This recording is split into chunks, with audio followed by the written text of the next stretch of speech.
got it. Oh, This is the last of it.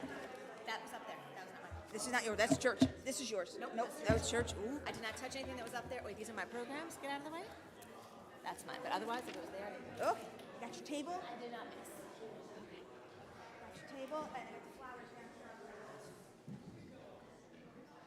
You're wearing your other hat. We Wait, I know that, Scout Leader. want to make sure that we were the ones that were holding this. So, said we'd be out of here by 4.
thank you for being here in person and online. We had quite a crowd for the Girl Scouts award ceremonies, and we are grateful that we can share the space. And you have to wait a little bit longer to begin, and then we are here. So we're grateful for that flexibility. So thank you for being here. We're very thankful that we can have this opportunity to have a conversation in preparation for the General Conference that will take place next year. And as many of you know, before the pandemic, before all of this stuff that we've been going through in the last 3 years, the General Conference was going through a process to figure out what kind of church we were going to become. And the main question was surrounding this question of sexuality. Many of you may remember that your congregation was engaged in that conversation, as many of us in 2019, in a process that we called it the Way Forward, where congregations had to have a conversation about what kind of understanding and what kind of congregation, and at least begin to have a talk about what might be happening in the General Conference that was supposed to happen in 2020. That never happened because of the pandemic. 2019 had a special conference, and I'm not going to go into all the details because that's why we have an expert here with us tonight. I'm very thankful to have here with us Pastor Bryant Oskvig, who is a personal friend of mine. He, as I said to you in the e-pointer, he comes from the one of the New York conferences. That is, there were two, another one, yeah. And Pastor Oskvig came from New York the same year that I came to the Baltimore, Washington conference from the Virginia conference. So we came together, we were new. It was almost, how many years ago? 17 years. At least 17 years ago that we came, and we were part of the young clergy that came into the conference. And I have to say that those few years, it was the second year of the new bishop.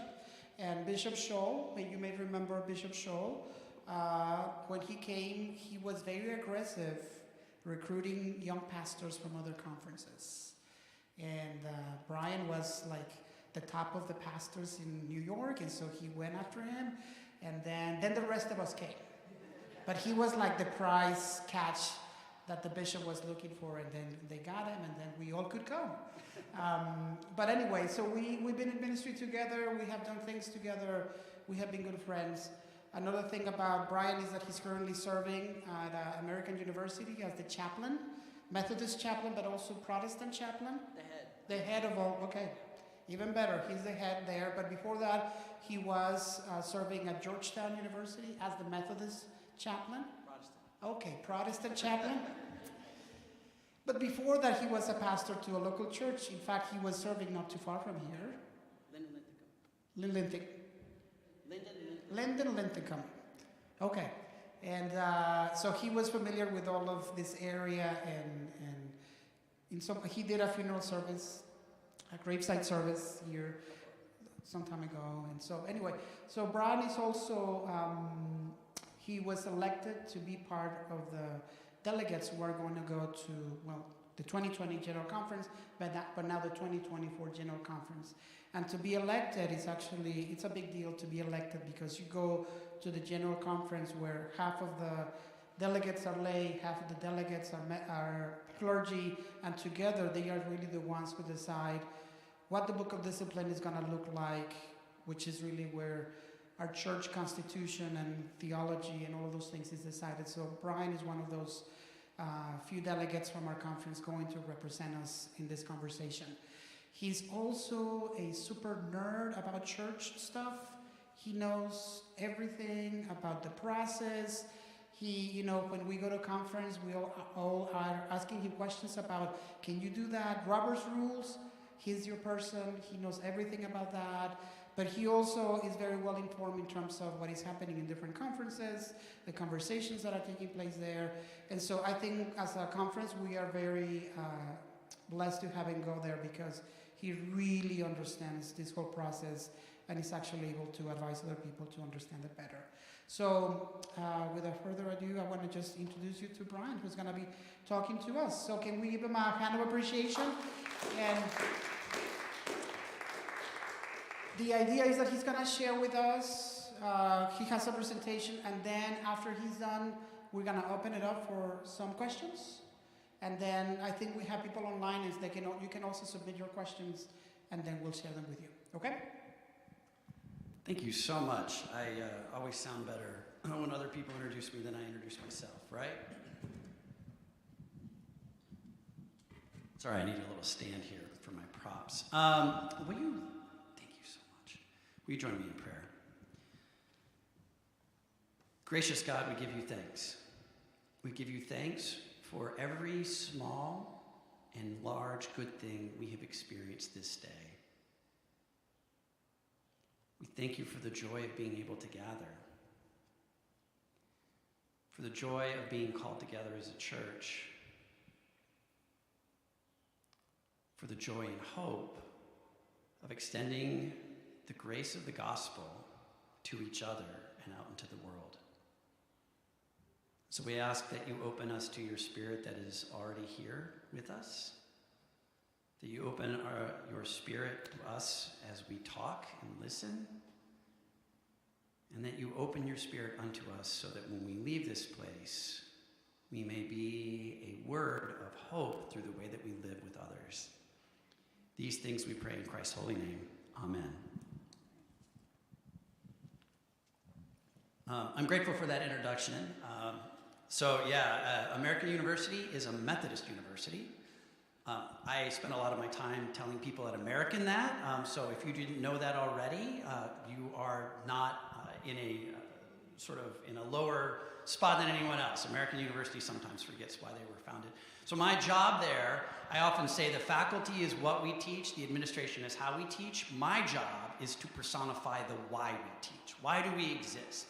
And you should be proud. American was established by the Methodists because we have a theological opinion which is very unique, that it is possible that the world is not as God intends it, and it is possible for us to make it more gentle for everyone. And the way to do that is to recruit others who are committed to this enterprise with us. And we discovered education as being the easiest way to ally ourselves with others to go out into the world. And so our very first school that we established at American University was the School of International Service. Not study, but service. Go out into the world and serve it. Go and make it a more gentler place for everyone. In our first class, uniquely, at the turn of the last century, there were women and men. Our first doctoral candidate was an African-American man. So it's a legacy you should all be very proud of. And so my job there is, as the head, sort of to name why it got founded. That's not part of the lecture notes, but like whenever I'm given my soapbox, I take a moment to jump on it and do my spiel. So you can inform the president of the university as president at American. No, I'm just joking. Tell her I did my thing. I often joke around with my friends, and Daniel heard me say it a few times, that I really don't like organized religion. I love very organized religion, which is the reason I'm a Methodist. We have a way of organizing ourselves. That's actually where our name comes from. It was a sort of a mock term that John Wesley and his crew got assigned to them because they had this organizational principle when everyone else was sort of pushing against those things. They were called the Bible Moths, this prayer group, and the Methodist. And they were like, oh, that one fits. We like it, so we're going to keep it. So we're going to have this discussion. I want to start by saying a couple things. First of all, I appreciate the trust that Pastor Daniel has given, that I can have this conversation with you. And I want to thank you for the trust that you're giving me to have this conversation with you. And I don't take that trust lightly. So if we can go to the next slide. I don't have a clicker or anything. So how's this going to work? All right, so next bullet. So we're going to start with where we are. So when I do a wedding, I normally, like a wedding rehearsal, we start at the front and I show everyone where they're going to line up, and then we go out and then we process in. So like everyone knows like where we are before we start getting there. And we're going to do the same thing. So we're going to start with where we are. I'm going to cover some about the United Methodist structure. You can't understand what's going on if you don't have a little bit of the structure, and while I assume that all of you know so much, and this is going to be a refresher, I want to make sure we're on as much the same page as possible. I'm going to discuss then how we got here. So that's the next bullet. There we are. And then go ahead and do the next one. And then we're going to bring us back to the moment we're in now. I'm going to actually take a little time, not a lot, to address some of the accusations that have been going and flying around in the midst of this. And then finally, I'm going to try to answer your questions. So this is the next little bullet, and then the next one. There we go. And so that's sort of our plan. And we're going to move on from there. So where we are right now. So first bullet. So in 2019, there was a special session of the General Conference of the United Methodist Church. Once again, I'll go back and rehearse how we got, like what this means in a minute. And that particular General Conference provided a release process for the trust clause.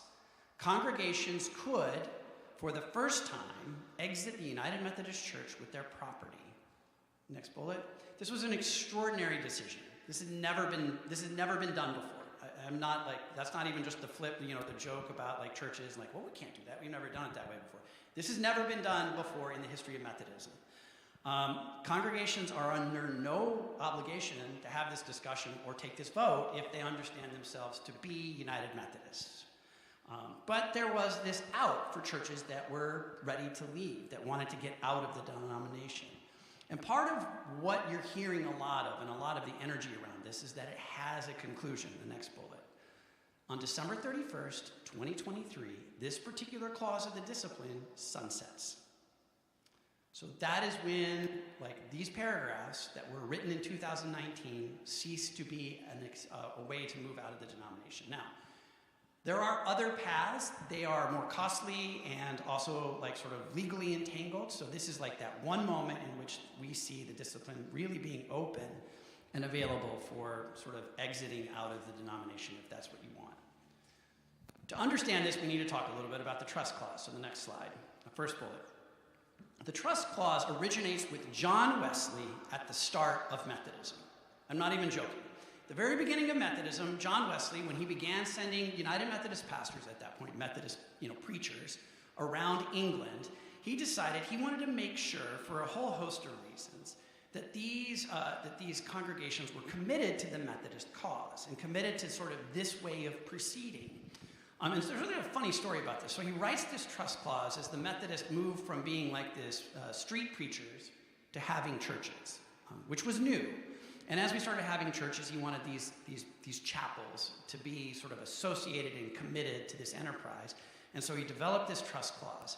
And there was a church in Bristol, England, that had already had its property. And so all of the pre-existing communities were supposed to add the trust clause to their properties. And this congregation in Bristol, thought John was rather cantankerous. And according to historical documents, he had a habit of being cantankerous sometimes. And so they didn't want to do it. And they kept on fighting with him in his letters. And finally, he wrote him a letter that said, listen, if you don't put this trust clause into your property deed, I will ride all over England and raise all the money necessary to plant a church next door to you that will be the official Methodist Church of Bristol. And we will see how that fares for you. Once again, I said he had a habit of being cantankerous. And so the church in Bristol added that trust clause to its thing. The trust clause originates. The very first trust clauses were Methodist in origin. And as sort of this country got founded and churches got established, this trust clause was adopted by other denominations as a piece of the way that they would do properties. And so you see similar trust clauses in places like Episcopal churches, Lutheran churches, Presbyterian churches. They have similar parts of this trust clause. And the next bullet. And what this trust clause is that the property of the congregation is held in trust for the United Methodist Church. It's your property, but you hold it in trust for the United Methodist Church. Ultimately, it's under the authority of the Methodist Church, which is expressed through the annual conference, and the bishop is the executive of the annual conference. So what this means is, sort of that principal agent in this in the process of exercising this trust clause is the annual conference and the bishop. Now, part of the reason for the annual conference being that central body is when we were small, we only had annual conferences. It's only when we become really big that we start having general conferences later on. And so the idea is that this property is held for the denomination. And there's a number of different ways that this has been argued in courts through the history, that the original donors intended for this to be a Methodist church in perpetuity. And it would be hard to go back to all the original donors to establish whether or not any of them are willing to change, is one of the court arguments. But in general, this trust clause has sort of been a part of our theological heritage from the beginning. No Methodist church was established without an understanding of this trust clause in the way that it applied to this. And what this means, if you can do the next bullet, is you just can't decide not to be Methodist. Congregations have stepped away from the Methodist church, but it's not in an easy process. It's not something that is done lightly. Next bullet. It has been challenged in civil courts many, many times, and the trust clause has been consistently affirmed every single time it's challenged. And there's been nuances in some of the cases, but in general, it's been sort of affirmed as an active and legal standing. So you need to understand how significant it is in 2019 when we said, okay, despite our hundreds of years of history of having this being sort of this part of being a Methodist, we understand that we're in such a spot that the freedom that we need, the way that we need to move forward, is to loosen this up, to say for a season, there's an opportunity for churches to step outside of that. And so we're going to loosen this up. And once again, and this season ends, like all seasons, on December 31st, 2023. Next slide. First bullet. So the United Methodist structure, we have denominational policies, procedures, and positions outlined in the Book of Discipline. I'm sure you guys have all heard Book of Discipline says this, the structure, why do we have the committees, how do the committees function, the bishops, all of that is contained in the Book of Discipline. Next bullet. The best part of the Book of Discipline is the first section, which is the theology and the history of the church. Hands down. No one ever reads that section because it has nothing to do with the way we structure ourselves, so everyone ignores it. But hands down, it's the best. It outlines why we do what we do, why we're Methodist, what does it mean to be Methodist, how we understand ourselves, how we interact with the natural world, how do we interact with society. It's all there, and it's wonderfully written by people who are very committed, delegates, people such as me, who sit around for a long period of time making sure it represents who we seek to be as a people. Next bullet. The Book of Discipline, this whole book, is rewritten every 4 years by General Conference. So every 4 years, delegates such as myself get together and we look at every single paragraph, every single sentence, and we rewrite the whole thing from cover to cover. Now, part of the cover-to-cover rewriting comes through petitions that congregations and people will make about, I don't like this section, it needs to read this, or I don't like this section, you should add this, or I don't like this part, or maybe there's a whole section that's missing and we need to add. The Book of Disciplines, I've been given historic books through the years. The Book of Disciplines from the 1800s were about this big and about that thin. Because, they weren't worrying about the same sort of structural things that we are now. And they didn't really have committee structures in the same way we do now. The pastor decided everything, and the lady, so later on we're like, maybe that's not the best way to move forward as a denomination. And so we start, putting structure. Like I said, I don't like organized religion. I like a very organized religion. Let's be really clear about how we want to make decisions and what bodies need to be responsible for what, and those sorts of things. Next bullet.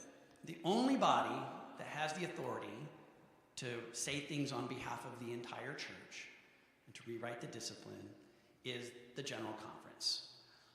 It has the sole authority to do any of that sort of rewriting and, meets every 4 years. Next bullet. And the annual conference is our local structure, sort of the local expression of that general church. Now, as you imagine, this book doesn't cover everything. And so in the in-between sections, there are rights and authorities given to the annual conference, part of which is assessing the quality, characteristics, and competencies of individuals for ordination. We're not gathering as an international body every 4 years to decide who gets ordained. We put a base standard on what we expect for people who are ordained and become full elders in the church in the discipline, and then we expect our annual conferences to figure that out and put together structures in the base minimum according to our standards. All right, next slide. Now, the General Conference is made up of a proportional group of lay and clergy members from each annual conference. So annual conferences, based on their size, get a set number of delegates. That delegates is balanced lay and clergy. Those are voted by the individuals at annual conference. So every 4 years, annual conference votes for new delegates. As Daniel was sharing, I was voted in as a delegate more than 4 years ago now, given COVID. So every 4 years we gather up, we vote for delegates, we decide who's going to represent us. You need to understand that the annual conference can make statements. We as an annual conference feel that, I'll make something silly up. Well, I'll choose a favorite thing, that mint chocolate chip ice cream is an anathema to the Christian faith and therefore should be expelled from all church functions. And any annual conference can do something silly like that. You can choose whatever petitions you want. The delegates of General and Annual Conference, or the delegates to General and Jurisdictional Conference, are free in their conscience to vote according to where their conscience is leading them. So, your delegates can understand, can be in discussion, but the delegates themselves are your representatives and free as their representatives to vote as they believe is best. Next point. Now, this delegation includes delegations from international communities, the Methodist churches throughout the world. In fact, we're one of the few currently legal Protestant churches in Russia. Russia, a decade ago, outlawed any churches that didn't have enough history to be considered Russian. And the Methodist Church had been there long enough that we were considered an authentically Russian church and could stay. But we have churches throughout all of Europe. It's really interesting. The church in Norway actually wasn't planted out of England, but actually from missionaries in the harbor of New York who brought Methodism to Norwegian sailors who took it back to Norway. And the Methodist Church in Norway is got a closer relationship with the New York Annual Conference than they do the conferences out of England. This is the part when you realize that Daniel was telling you the truth when he says that I am a nerd and I love to learn things. Who knows about where the missionaries to Norway come from? Next point. General Conference meets every 4 years. It's a quadrennial meeting. We meet sort of every 4 years. We get together. Next bullet. And it rewrites the discipline. Next points, as I said already. Now, the discipline as it's written applies applies to the U.S. churches on January 1st of that succeeding year. So, General Conference will meet in 2024, and as of January 1st, 2025, anything that they've written in the discipline will apply at that date. Now, occasionally there will be things that they will decide that have immediate application. An example would be sort of this exit clause. The General Conference in 2019 said this exit clause begins immediately at the conclusion of this General Conference. They do that, but for the most part, every decision applies on January 1st of the succeeding year. Sort of imagine presidential elections, right? We do an election in 2024, they're inaugurated in 2025, something along that line. Next point. And this one's really important. The international community, so these are called our central jurisdictions. So we do this really interesting thing where we have the international community has their own sort of separate body, jurisdictional body, that they meet within.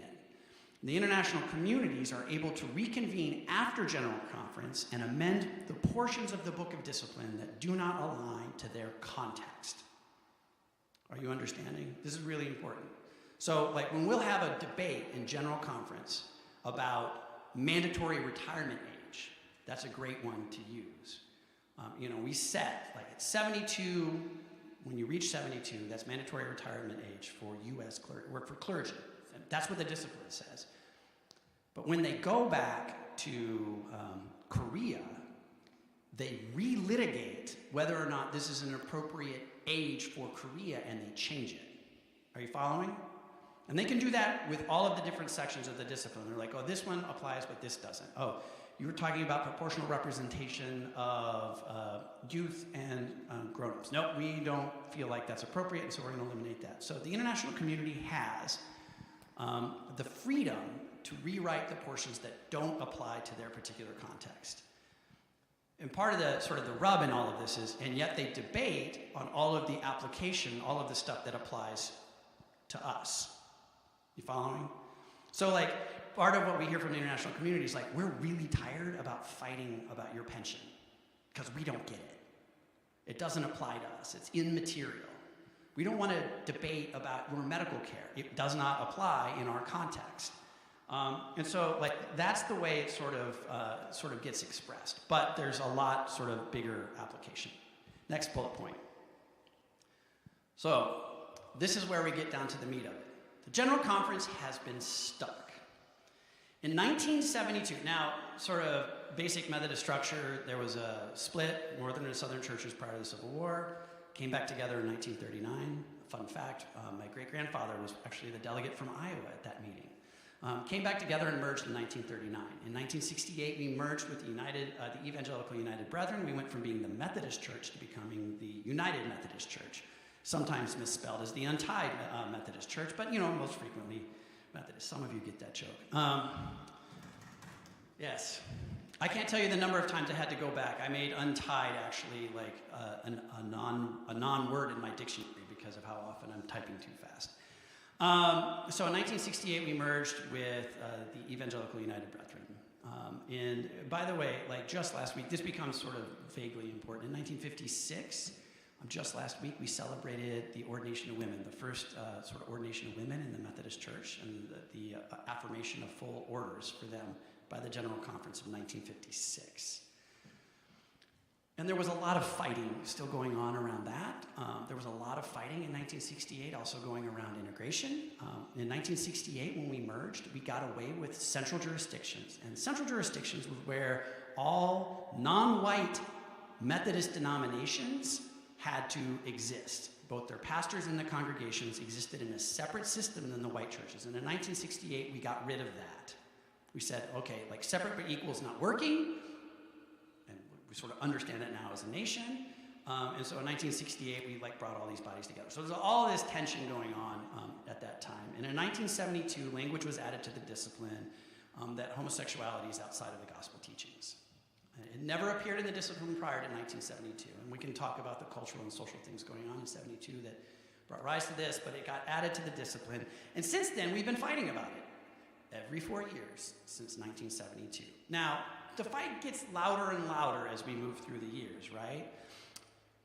What sort of the important information here is in 1996 and 2000, and this is like sort of best guesswork, as we're looking at sort of the delegations and their makeup. If the U.S. voted, if the U.S. delegates voted on their own, we probably would have removed the language, somewhere between 96 and 2000. There's a real question on the U.S. delegations and where they were aligning.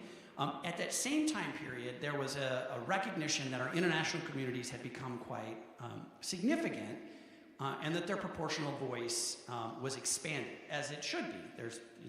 Their churches had grown, and so if we're looking at proportional representation, their proportional representation was present there. There is, if we can continue on the current sort of organizational principles of proportionality in subsequent general conferences, either not 2024, but the general this is going to get really complicated, so follow me. So the General Conference, not coming up, but the one that probably is going to happen in 2026 or 28, the U.S. delegations will be smaller than the international delegations because of the way the proportional representation is moving. That's still true with disaffiliations? Probably even more true with disaffiliations. I would expect earlier.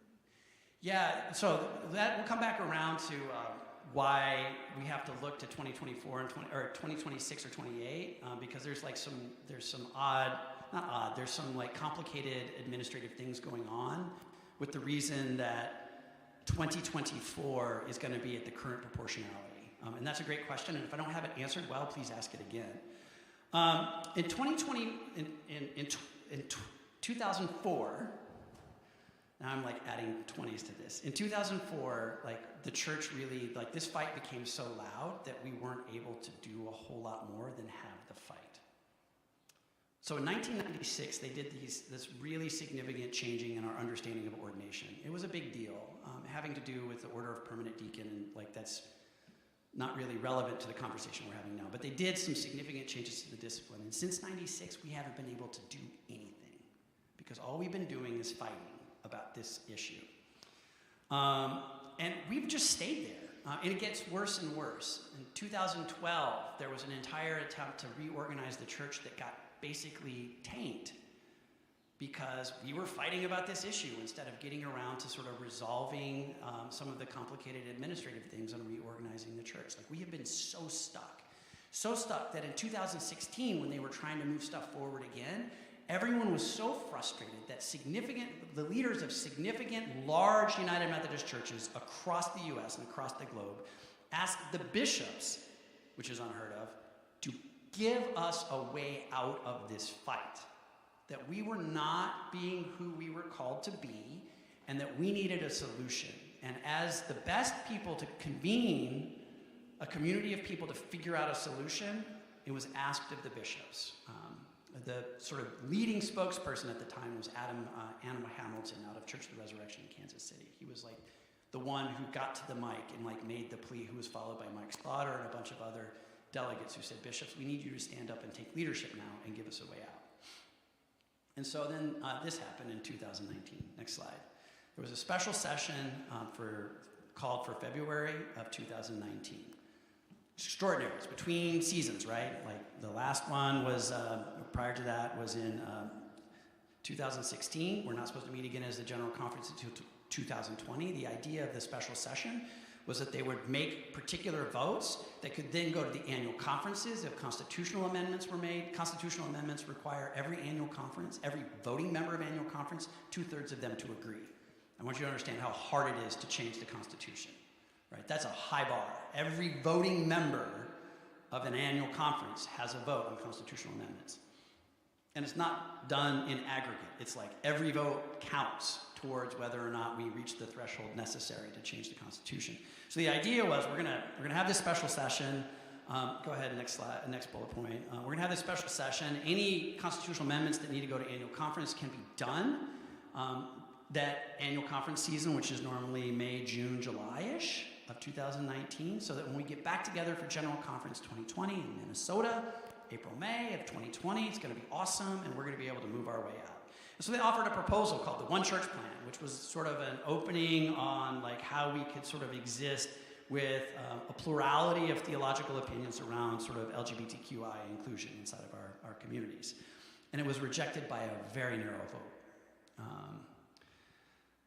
And I just have to name this. There's been accusations of vote shenanigans, like sort of people manipulating the way people voted, or whether or not valid people were voting. There was like investigations. It was like it was not the church looking its best. I also sort of laugh. They were having this meeting in the Convention Center of St. Louis, and they had to get out at a particular time because a monster truck rally followed General Conference. And I can't think of a better metaphor of what happened in 2019 than a monster truck rally following it, because that about sums up how 2019 worked for all of us. Next bullet point. But for as much as the One Church Plan failed, a path for exiting the United Methodist Church was created for congregations in disagreements. And in fact, they voted on that point before they voted on the One Church Plan, because they wanted to make sure that however unhappy anyone was, there was a space and a place to get out. There's no obligation, it didn't create an obligation. There's no every pastor should talk to their churches about this or anything like that. It was really created for the purpose of churches that are in complete disagreement with the United Methodist Church to give them a path out. And there's no obligation to leave for anything either. You need to understand, this exit clause is about exiting. It's purely about that. When people talk about a split, that sounds like there's, you can either be this thing or that thing. That's not sort of from the Methodist perspective. This is Methodist or not, What you choose to join afterwards is up to you. Like we're saying, do you want to be a part of this enterprise of proclaiming the gospel in the way that we as Methodists have organized ourselves to do it? Next bullet point. They also did, however, pass stricter and more punitive language was added to the Book of Discipline around LGBT inclusion in marriages, and and we've never had language this punitive ever before. It got rid of all due process. It didn't allow for any sort of grace in the process at all. It was like a very punitive sort of language, and it faced immediate backlash. I mean, I was viscerally angry when it got passed, given sort of the way that it was written and sort of the meanness and the mean-spiritedness that we saw in sort of some of the language. Never have we had language like that was punitive in the way that it was written. Next slide. So since 2019, so what happened since? So we do all this, we have this big fight, everything, like the bishops have this great plan, it fails in spectacular fashion. And then we have this sort of punitive language added, but we also have this window to get out. Since 2019, what happens? Next bullet point. COVID. You remember that? Oh yeah, COVID. Yeah, that was fun. Delayed General Conference 2020 until 2024. This is going around to your point. The General Conference that's happening in April, May 2024 is the adjourned and delayed session of the 2020 General Conference. Are you following? The next General Conference that follows that probably is going to be the General Conference of 2024, and the question is whether that's going to be held in 2025 or 2026. And then the succeeding General Conference of 2028 may actually get us back on time. The reason we have to do this has a whole host of sort of legalities, and I'm not like, these are legal issues with regard to who has financial authority in the church and to what time. And our Book of Discipline was written with such very discreet language about things that if we cancel the session of 2020, there's a question of whether or not, like, what's legal, what's not legal, who had authority, whether actions taken in the interim between 2019 and the present can actually apply. And so, given all of these legal questions, we have to have an adjourned or a delayed session of 2020 in 2024, and then follow it almost immediately with General Conference 2024. But we can't have the same group of delegates be the 2024 delegates because the proportionality changes, and we have to elect delegates. So, you following how things get complicated real quick in this sort of system? Next bullet point. Since 2019, a group of conservative congregations established a denomination called the Global Methodist Church. There were sort of leaders of that denomination were sort of already organizing prior to the General Conference of 2019, a couple different groups. There was the Good News Movement, had a magazine that would frequently come out to churches, and then the Wesley Covenant Association, often known as the WCA. Which was operating in the areas. They launched a Global Methodist Church last year for churches that wanted to leave and wanted to go to something. And it's a group of disaffected, it's a group of Methodists, United Methodists who've left and sort of formed a denomination. And a few retired bishops have gone to provide some leadership over there. And that happened last year. And next point. There was an attempt to end the acrimony between sort of in the midst of all this. Remember I said the punitive language created all this hostility called the protocol.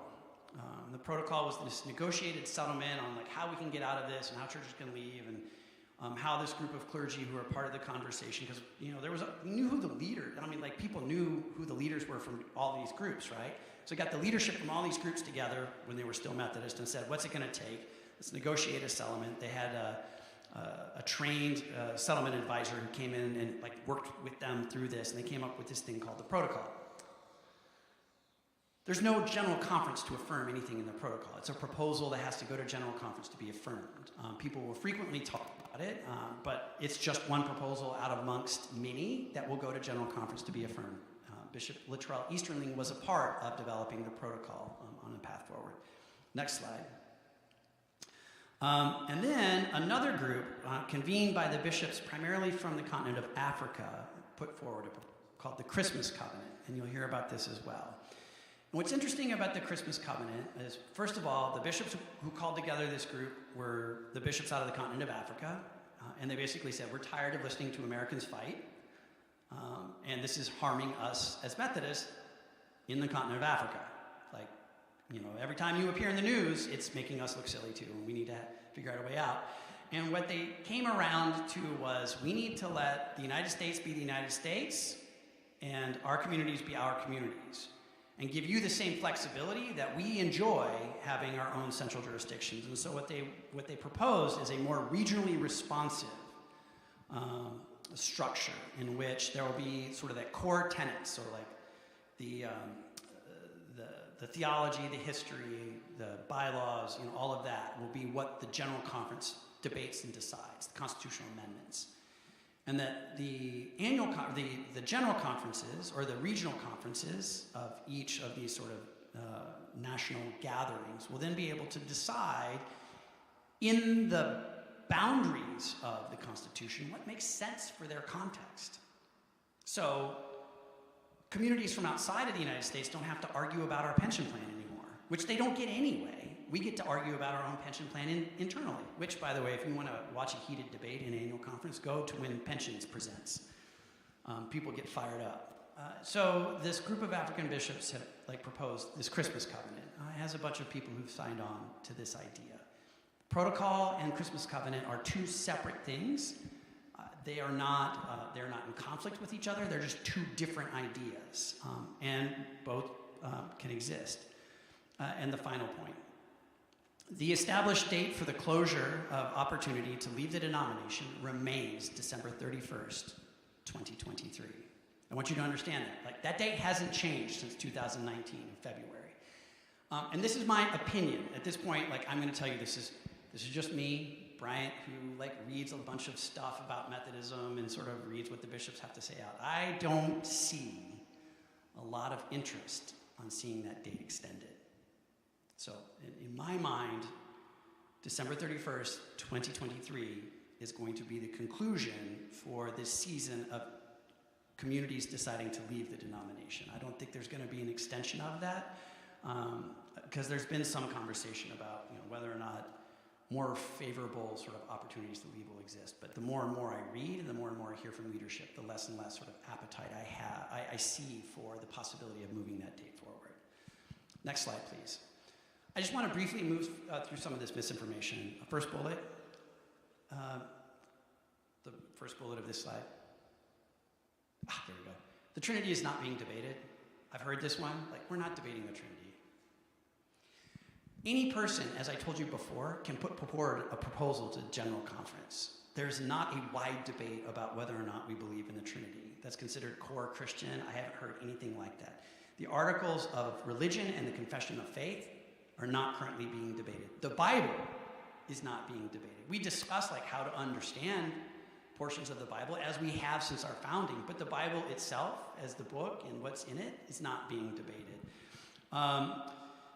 And sort of there's some communities that are suggesting that different boards of ordained ministry allow different things to slide. Our boards of ordained ministry in the Baltimore Washington Conference, I assure you, examine our candidates and their understandings and commitments to the core tenets of what we understand to be the Christian faith.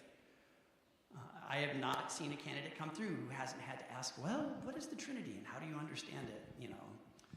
And everyone makes the mistake of it's like a clover. Modalism, that's a heresy. You can't say that. Next bullet point. Congregations don't have to vote to remain Methodist. If this isn't your fight, if you're not looking to leave, you don't have to vote. You don't have to have a conversation or anything like that. Next bullet. And the final thing I want to tell you is I'm hitting this in such a thumbnail scratch way. The conference actually has great information on this. It's the BWC FAQ on disaffiliation. They include all of this information on what's being said, what you need to do, how you need to understand it, any other questions. Any questions I answered tonight, I would still recommend you go to the Baltimore Washington Conference website. They have some of the best and most thorough information possible. And anything I say that contradicts their website, go with their website and not what I said. They're just fantastic. All right, so back to, next slide, please. So back to the present. First bullet.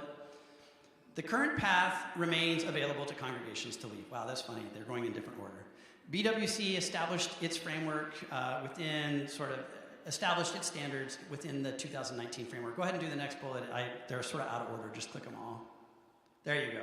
There we go. The conclusion date remains December 31st, 2023. And you're getting promotional materials, and there's lots of hype and sort of social media postings from other denominations and other communities who sort of really understand this date and are pushing people. And some of those materials aren't as transparent as they might otherwise be. There's much discussion and debate on the future structures and policies of the United Methodist Church.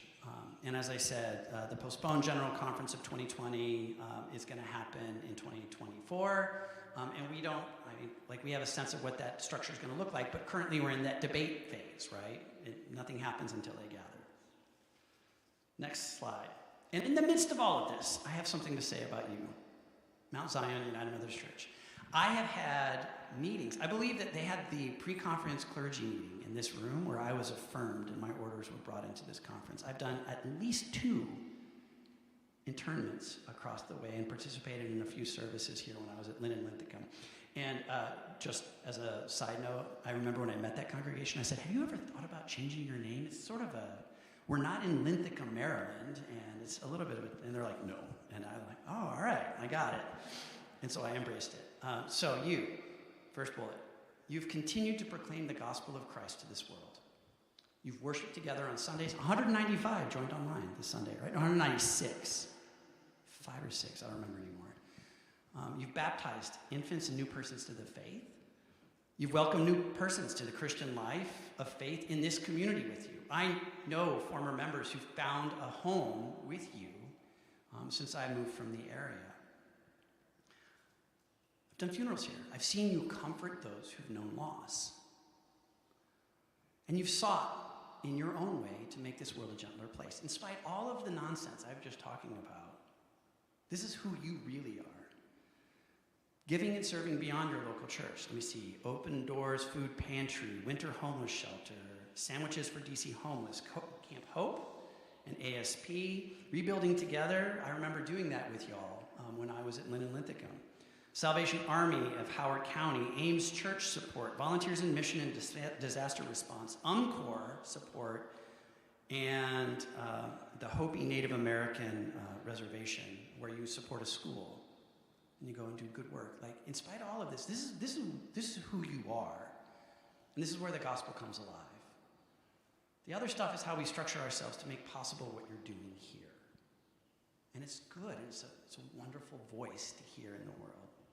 So I want to thank you as sort of a concluding thing. Thank you for what you've done. Thank you for the witness you've given, and thank you for all that you've done as a people who make the world a gentler place by the way that you care for one another and the way that you reach out beyond yourselves.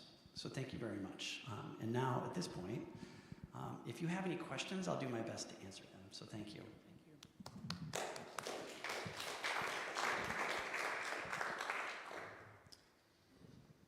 Okay. Jan, I don't know if you can text me if there are any questions online. If you can, if there are no, that's okay. But is this on? Yes. Okay. Do you have any questions? As you're thinking, maybe I just also want to say that this is really, Bryant gave just a very important, well-presented understanding of, we're talking about structure right now. We are really talking about how this whole procedure got us to the place where we are. We obviously, this is about sexuality, and that question is not really, it's a conversation that each congregation has to address in the way we are going to be doing ministry in our community. And so that, what Bryant was doing is presenting us how we got into this administrative mess. I would call it mess. And so that's why we are here. And so I just want you to have that in mind. This is not taking the place of another conversation that we're going to have of how we have reached, how we individually, people and denominations have reached their conclusions about the sexuality question. That's going to be a different conversation.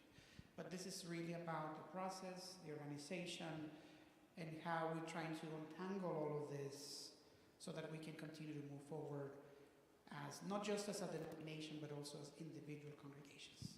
Now.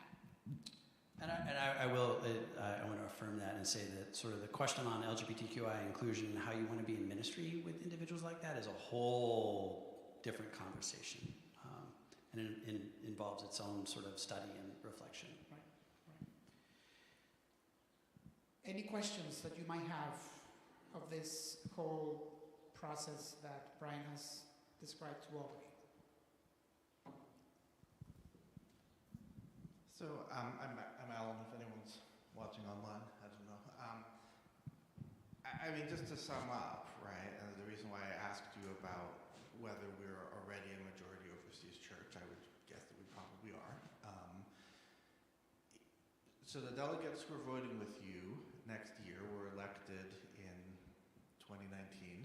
Yes.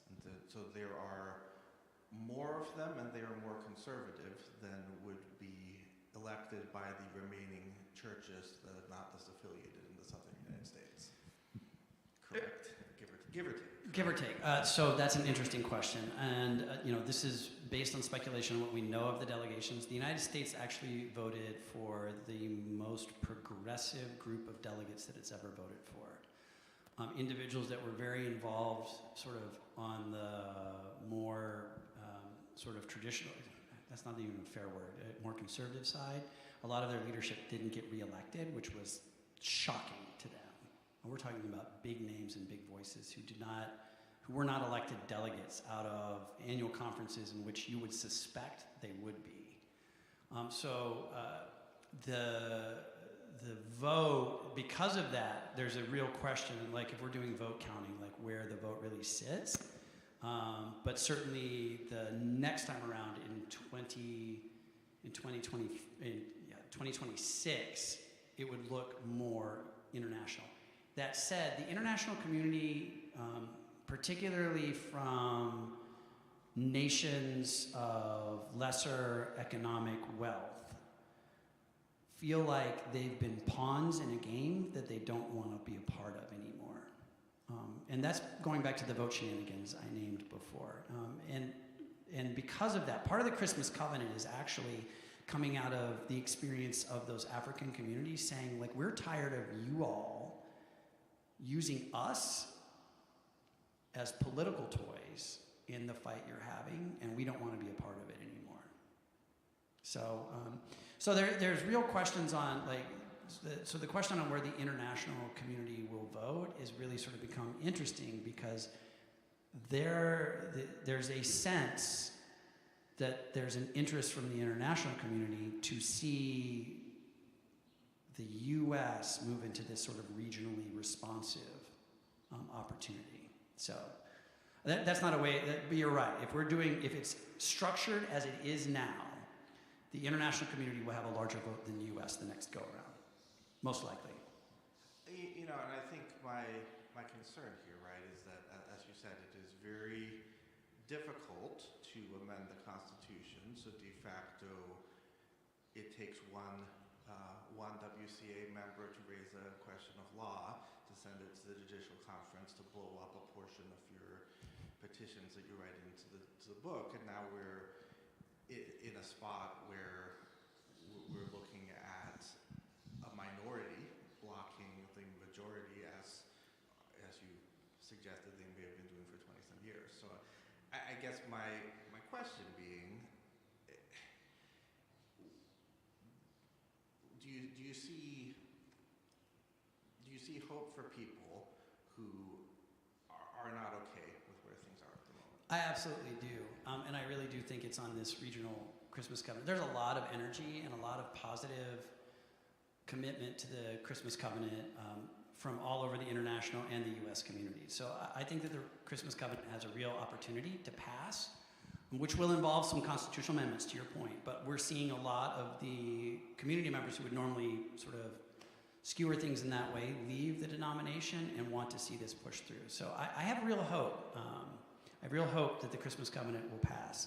I think the challenge for those who want to see the church to be in a different space is that, so let's move through the time frame, right? Let's just imagine for a moment that we can do things as quickly as we possibly can, and Methodists aren't always known for this. So we have General Conference 2020 in May, April 2024. If they move quickly and go through all of the different changes that are necessary, those can go to the annual conferences for affirmation in 2024, and they can call an adjourned session of General Conference in 2025 or possibly 2026. So in the interim, between 2024 and whenever that happens, with the hope that Christmas Covenant, that like sort of this regionalism happens, I would suspect that everyone begins organizing as if it's going to happen in a particular way. So I think there's hope, but we're still, it's not tomorrow. It will be the day after tomorrow, I guess. I can't come, it's... I feel like we're speaking in really vague terms. Hope. Could you just be a little more blunt with what you're saying? Oh yeah, so I'm like, I think, I find the restrictive language in the discipline to be problematic, and I think it should be removed. And so once we move to a regionally, so I'm telling you my own personal opinion. So you're asking me my hope is to see, I believe that, the restrictive language in the discipline around human sexuality needs to be removed from the discipline. And I think once we move to a regional conference, that will be sort of the most likely scenario. So, if I understand, I thought it already had been voted. So that's what you're saying is coming up to be voted on in the next conference. What they're going to vote on is how we structure ourselves as a church. We can always re-vote on things over and over again. So it's never, that becomes one of those complicated things, right? Like no general conference can permanently bind the hands of the next general conference. So general conferences prior to 1956 voted that women shouldn't be preachers. So yeah, they voted on it, but then in 1956 they changed it, and they affirmed full clergy rights for women. So I'm just trying to call a spade here. Yeah. Understanding churches who want to disaffiliate, who would not vote, who would vote to keep that language in, they will disaffiliate if they're able. Is that true? That's one of the options for churches that are uncomfortable with the language change, yes. So then he was suggesting once they have disaffiliated, people who were for that language would be no longer voting. That's correct. People would no longer, yes, they would no longer be voting because they would no longer be a part of the denomination. Understand that there are churches who've decided to disaffiliate for progressive reasons. They don't think the church is progressive enough. There was a couple churches out of Maine that left the denomination because they didn't feel like the church was progressive enough or moving quick enough, and so they left the denomination for that purpose. This window of opportunity cuts either direction. So it's not like, as I said, you don't have to leave to become more conservative or join a more conservative denomination. In fact, one of the largest churches to vote to leave the denomination so far was a church out of Tulsa, Oklahoma, where they actually hosted the establishment ceremony for the Global Methodist Church, voted to leave the denomination and remains an independent congregation. Because you don't have to, you can just vote to leave for whatever, it is around, the language is around sort of this issue, because of where your congregation is with regard to the debate on human sexuality, that is sort of one of those limiting factors on the reason you can get out of the trust clause, although sort of the deep examination of that, I don't know. Did I answer that question? All right. So when I talk hope, that's, and also, to be blunt, so I came into the system in 96, I'm also, I've seen the system so stuck for so long, and people say such horrible things about and to each other that I would love for a moment that we can sort of let that go. That we can move on to sort of talking about other relevant things to the way that we're going to act the gospel in the communities in which we serve. I just had a question. As I see it, there is a deadline coming up December 31st. Yes. As to real estate. Yes. If I'm correct. That is correct. Okay. Is it a possibility that if a church should elect to step out and take the real estate with them, can they the next day reassociate owning the real estate? You mean, can they step out and then, and then come back again? Yes, I mean, just not disassociate, but just want to take the real estate ownership so that down the road, because right now, the decisions that are outstanding won't even be voted on till after the deadline of December 31st. Just a question of interest. I'm not No, that's an interesting question. It would be really expensive to do that. I can see the logic of why you're like, you know what, we don't know where this is going, so our best bet is to step out and wait to see what happens and then step either back in or out. It would be an expensive exercise of that particular option, in my mind. Each annual conference is able to establish its own standard on how it's going to step out. Our annual conference's standard is apportionments prior to the year you leave, so 2 years apportionments on both sides, and 50% of your property value.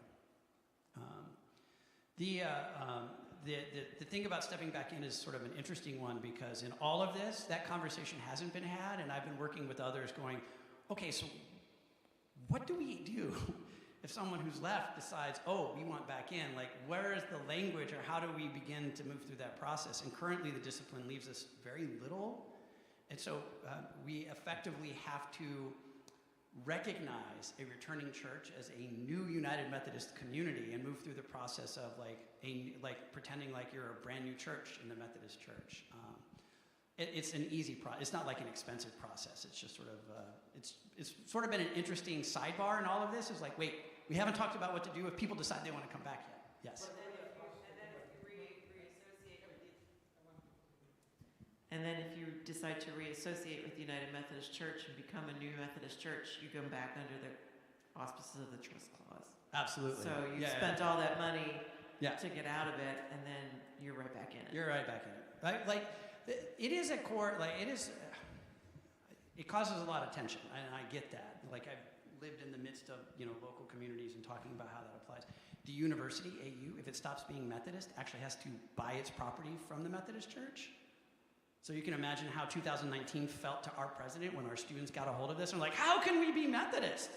Look at what they're doing to each other. And we're like, well, you're immediately under the trust clause. It is like a core understanding of the way that we function as a church. And I know that sounds like, oh, we just want to hold your property, but it really has to do with like the way that we understand our connection to one another.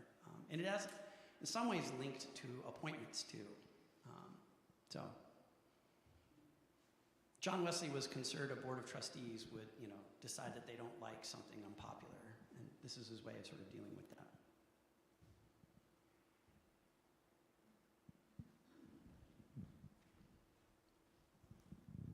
So we are planning to enter into a season of exploration within this community within our Mount Zion. And so I'm wondering if you have any, and to lead that towards General Conference, so we kind of know where we stand as a congregation leading up to the next General Conference. So I'm wondering if you have any advice for that process and what we might be thinking about that would be useful output from that, as far as not just for ourselves, but towards General Conference. And also, part B of the question, whether annual conference will likely give us any information, any advice, any guidance in terms of what's going on with regard to the LGBTQ issue and leading into General Conference. I think that there's information on sort of the general conversation with regard to the disaffiliation, as I said already, on the conference website. I don't know. I think that the last few annual general conferences have made people feel very cautious about guessing as to where things go. This particular annual conference is pretty clear about where it stands, with the exclusionary language wanting to see it removed out of the discipline. So on that, I mean, you can listen to the delegates and hear where the delegates are. You can sort of pay attention to that sort of work. And it would be my best sort of recommendation. I think that, as I said before, I think the Christmas covenant really is sort of where the Christmas covenant is a part of that conversation. The protocol is another part of that conversation, and just paying attention to the way that people align on these and the sort of the amount of airplay they're getting, I think, is a way of sort of judging where things are. I have seen the protocol sort of lose its luster in the last couple of years. Pandemic did a lot to that. There was a lot of financial stuff that got involved that was confusing, and then just in general, the disaffiliations already started happening, and so, but I'm really seeing a lot of attention on the Christmas covenant, a lot of buy-in from spaces where some of this conversation hasn't resonated in the past, that are speaking to that. The conversation in your congregation, there's twofold. First of all, there is a presentation that the conversation on disaffiliation is about more than human sexuality, right? It's going to be about Episcopal authority, it's about appointments, it's about the ability for congregations to choose their own pastors, it's It's about apportionment costs and sort of a bloated bureaucracy. I've seen all of these as being a part of the conversation. And anytime any community is reorganizing itself, these become part of, how is leadership exercised and how do you want it exercised? And do we need that position or not need that position? Having served in the financial committees of the annual conference and advised the general conference, there's a responsiveness to sort of where we are financially and the way that we need to think about doing ministry differently going forward into the future. So, are those real issues? Yes, but I would say the presenting issue here in all of this is this question on LGBTQI inclusion. And so, that has to be a conversation.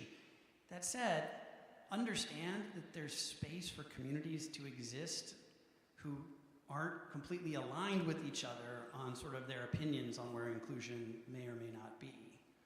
There's going to be some communities who are like, we're going to remain United Methodist, but we're not ready to have same-gender weddings in our sanctuary yet. We're just not there. That has still been left up, according to the discipline, to the pastor's prerogative on sort of what makes sense for the community and where they are sort of. In any wedding I perform, I get to decide whether or not I'm going to perform the wedding. The bishop has no authority over telling me, you will marry them. No, I will not. I don't think they're ready. Part of the argument becomes like this impositional one. You may not be ready for this, but they're going to make you. And so, that's never been any of the conversation I've heard.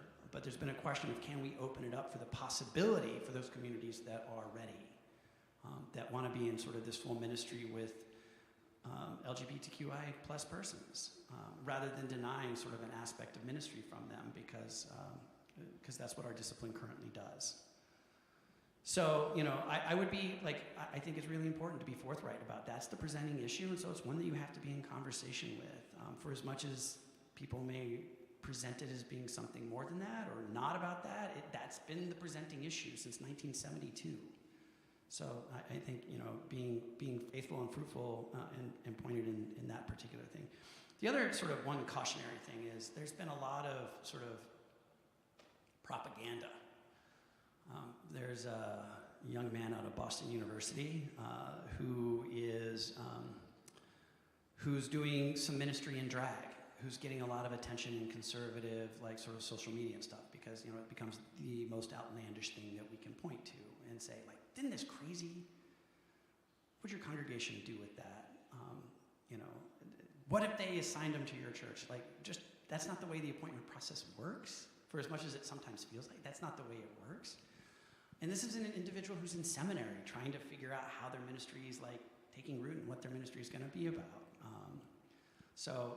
I would not allow, I would be cautious about reading anything that looks really extreme, because if the Methodists have ever been anything, it's been pretty moderate. And we're pretty well known. The Garrison Keillor makes fun of us for all of our moderation, and it remains true. The one thing he said we were never moderate about was singing. The first church I served was in Massachusetts, and it had to be relocated next to the train tracks because no one wanted them those Methodists would sing too loud on Sunday morning and wake people up. So they put them next to the train tracks where they couldn't bother anyone. Of the things that we've ever been known for being gregarious about, it's the way that we gather and worship and sing. We've always been very moderate. It's been sort of our key characteristic, and remains so. For as much as people may later try to go, that Bryant Oskvig, he's a crazy radical. Daniel will tell you, for as much as I'm sort of this, I'm committed to the things I'm committed in, but in general, sort of, want to see the community gathered, proclaiming the gospel in the spaces that it's in. So. Did that sort of answer your question to some degree? I think that just be really cautious about sort of the propaganda that's out there, because there's some really interesting propaganda. I do think Adam Hamilton and I Am Methodist or Proud to be Methodist or something like that. That material is really good in answering some of this. I highly recommend it because they've done a really thoughtful job.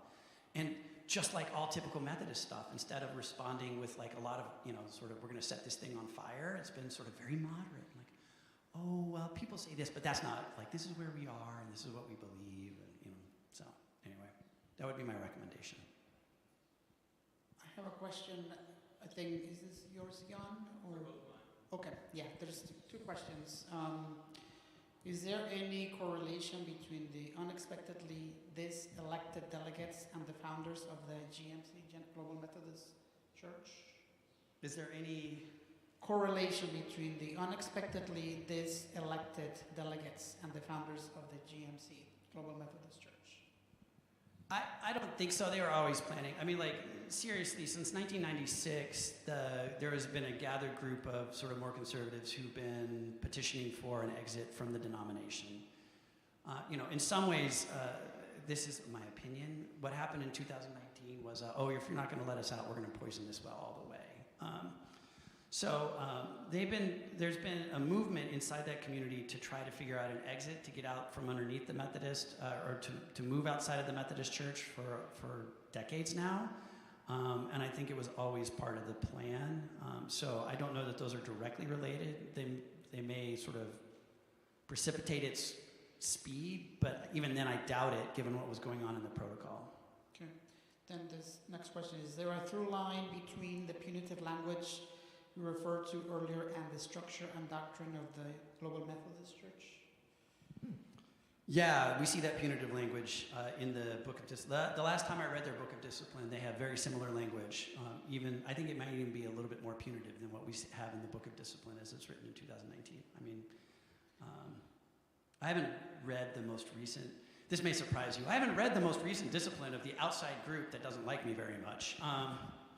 But I mean, when I read through some of their earlier drafts, I saw that language was absolutely in there. So there was a through line.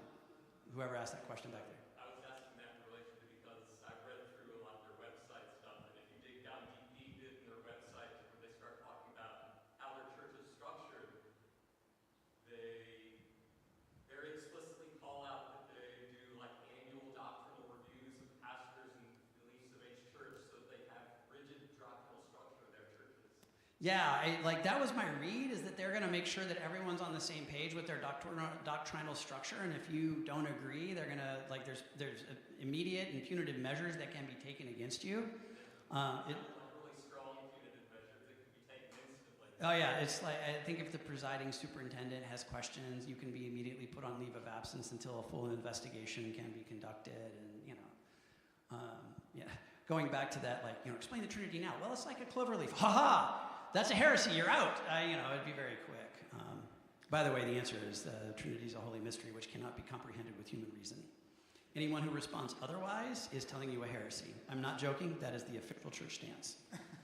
Cannot be comprehended with human reason, but it only can be understood in the statements of faith as outlined in the statement of faith of Athanasius.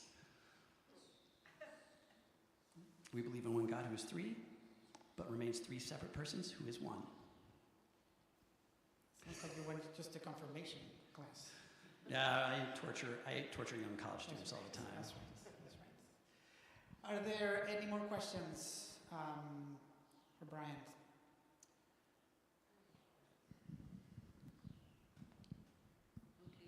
I'm just wanting to know if I'm understanding what you were saying when you were giving the history and how the Global Methodist Church formed and split off. Was the sexuality the central issue around that, or are there other major issues that were involved, you would say, in that split? That is the central presenting issue, but additional issues got added to it. So that was the central issue. That's the main issue that's been circling around for a while. But then other issues get added to that, sort of the question on doctrinal standard. Like, we have concerns about this doctrinal standard, but you've never done anything with it. And we have concerns about this, and you've never done anything about that. But the central presenting issue in all of this has been LGBTQI inclusion, and sort of part of this. Why are we still fighting about this? So that's the central presenting issue. I'm not saying other issues haven't been added to it. Accountability structures and all sorts of other stuff. But that was the central presenting issue. If you talk to someone from the GMC, or sort of the Global Methodist Church, using my acronym, I'm Methodist, right? We're the UMC, we're gonna get our UMCOR together. And, anyway, so if you talk to anyone in the GM, a lot of the leadership in the GMC will be like, no, this isn't the main issue. We're about Episcopal authority, local church autonomy. But, digging into the standards very quickly, you're like, yeah, but this is the main issue for you. Yeah. Also, they talk about not following the book of discipline. Yeah. That they don't like a denomination that doesn't obey the book of discipline, which is mostly related to LGBTQ issues. Yeah, and so one of their chief critiques is about that there are spaces in the church in which this particular standard of the discipline is not being followed, and they have questions about, like, they want an immediate enforcement, and some of the ways that, it's hard to explain, but we have a bishop in the Pacific Northwest jurisdiction who is out married same-gender partner, who is a bishop. And for a whole host of sort of good disciplinary legal reasons, remains a bishop in good standing. So there's these spaces in the church. We have pastors in this annual conference who perform publicly, same-gendered weddings. And so, it's like, you're not following the discipline. These people should all be punished. Sort of that argument of, but these people are doing what's just. I mean, the system to them looks unjust, and so they're feeling like they're serving justice where they are. And how do we engage this? I just want to be really clear that part of my challenges in this is, so, like, you're saying that someone who performs a blessing, a wedding is me praying over a couple that they're going to have a blessed marriage together of a lifetime, filled with God's grace that reflects God's love back into the world. I'm getting to pray over two people. I can pray over fishing poles and don't have to ask anyone's permission. Right? The legal part is what I have to do for the state, and personally, I don't like being an agent of the state. When I got permission to perform weddings in Virginia, I had to take a vow to uphold the Constitution of Virginia. I don't know what's in it. I may not want to uphold the Constitution of Virginia. I don't know. So I don't like being an agent of the state. Agent of the church is different. My job in the wedding is to pray over a couple. And that, if I do it over a committed adult couple who want to live a lifetime together, reflecting God's grace, for some, should be an immediate reason for me to be removed from the church. And yet, if I perform a rebaptism, which, by the way, is an anathema in Methodist theology, we don't rebaptize. There's not a special ceremony in which your baptism is sucked off your head. Once you're baptized, you're always baptized. No matter how things go awry, you remain baptized and in God's grace. And yet, if I rebaptize someone, and there's films of it, and I'm down at the river, and I'm talking about, like, oh, and they've accepted Jesus again, and it's all over social media, there's no recourse. So, for me, there's also this question of, like, why are we drawing the lines where we are drawing them? If we're going to be sort of that doctrinal purity, if we're going to be doctrinally pure, like, let's make sure it makes sense in the system, how we're drawing these lines. Took that. My students in class love me because, they're like, oh, look, shiny thing. Oh, let's go over there and talk about that for a little while. Like missionaries to Norway. Now you learned something, didn't you? I'm better for it now. Thank you. I don't see any questions. Bryant, we want to thank you for taking the time. Can we give him a hand again?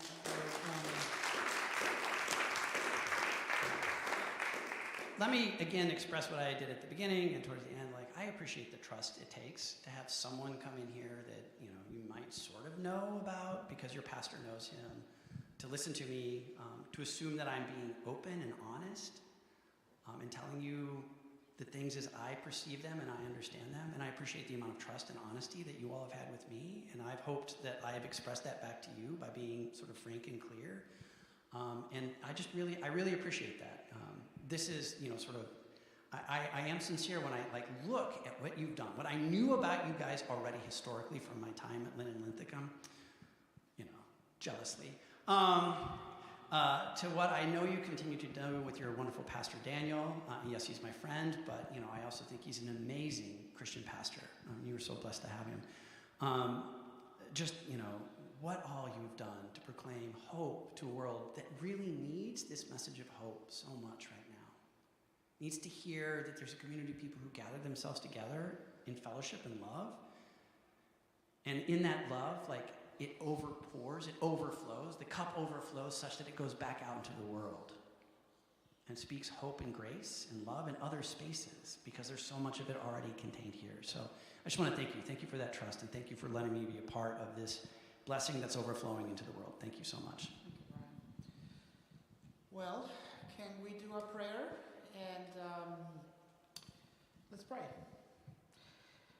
God, once again, we are just grateful for the space and the time to have this conversation. Certainly, sometimes for those of us who struggle with all the details of our structure and organization and the insides and outs, sometimes we get confused about it. But yet, even in the midst of all this, some people would call it mess that we find ourselves, we continue to see your love and your grace coming not just to us, but to the world that is surrounding us.